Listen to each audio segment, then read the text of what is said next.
materi yang pertama, pengertian sadisme. Sadisme adalah perilaku yang kejam, ganas, atau kasar. Namun, secara psikologis, sadisme adalah kecenderungan seseorang untuk memperoleh kepuasan, baik secara emosional maupun seksual, dengan cara menyakiti, merendahkan, atau mempermalukan orang lain. Tidak selalu bersifat seksual, sadisme bisa juga muncul dalam bentuk perilaku sehari-hari seperti menikmati penderitaan orang lain. 2. Tentang bentuk-bentuk sadisme. Yang pertama ada sadisme seksual. Memperoleh kepuasan seksual dengan menyiksa atau menyakiti pasangan. Yang kedua, sadisme verbal, yaitu dengan menggunakan kata-kata kasar, menghina atau merendahkan orang lain demi kepuasan diri. Yang ketiga, sadisme fisik, yaitu menyiksa secara fisik, misalnya memukul, melukai, atau mempermainkan penderitaan orang lain. Yang keempat, sadisme psikologis, yaitu mengendalikan, mempermalukan, atau mengintimidasi orang lain untuk kepuasan batin. 5. Sadisme sosial, yaitu merasa puas melihat penderitaan orang banyak, misalnya menikmati perundungan atau tragedi sosial. Ada materi yang ketiga, yaitu tentang faktor penyebab sadisme. Yang pertama ada faktor psikologis, yaitu trauma masa kecil, pernah menjadi korban kekerasan atau gangguan kepribadian antisosial. Yang kedua, faktor lingkungan, yaitu pola asuh yang keras, kekerasan dalam keluarga, dan lingkungan pertemanan yang toksik.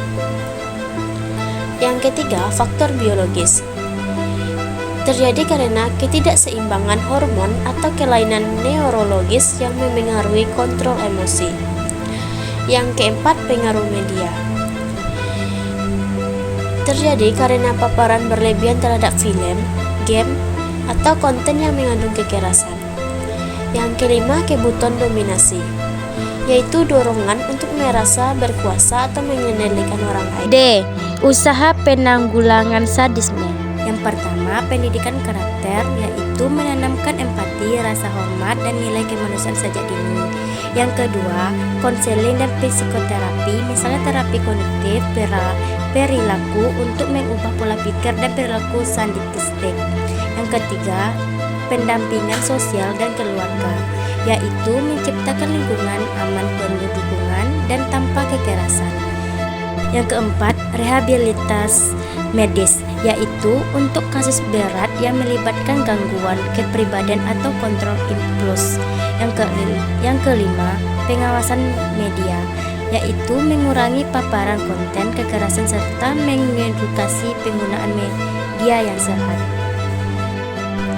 Yang kelima, analisis layanan BK untuk penanggulangan sadisme.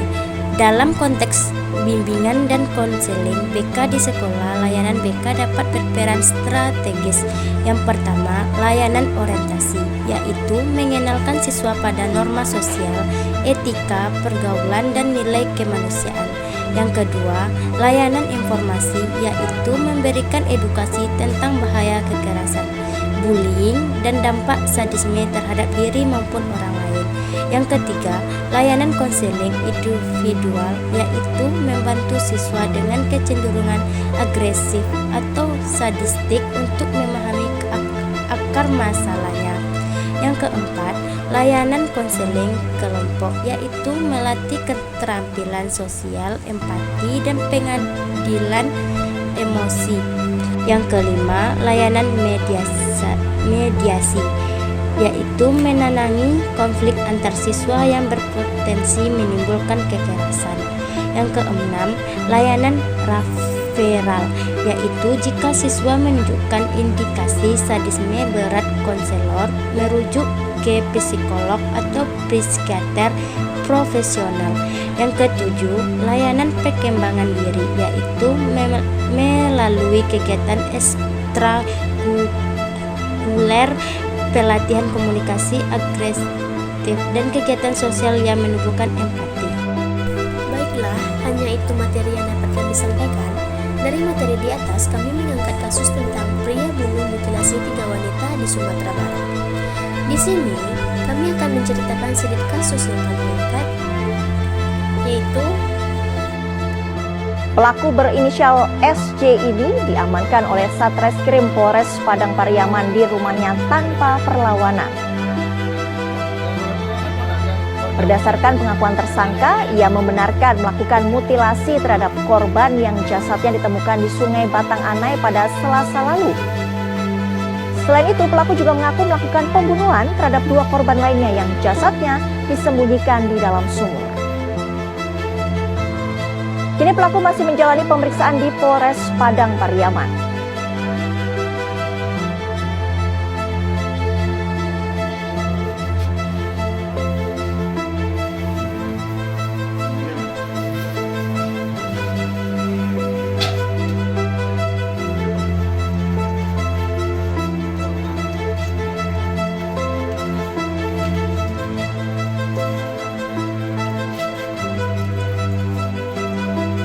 kenapa ya kasus ini bisa berhubungan dengan sadisme?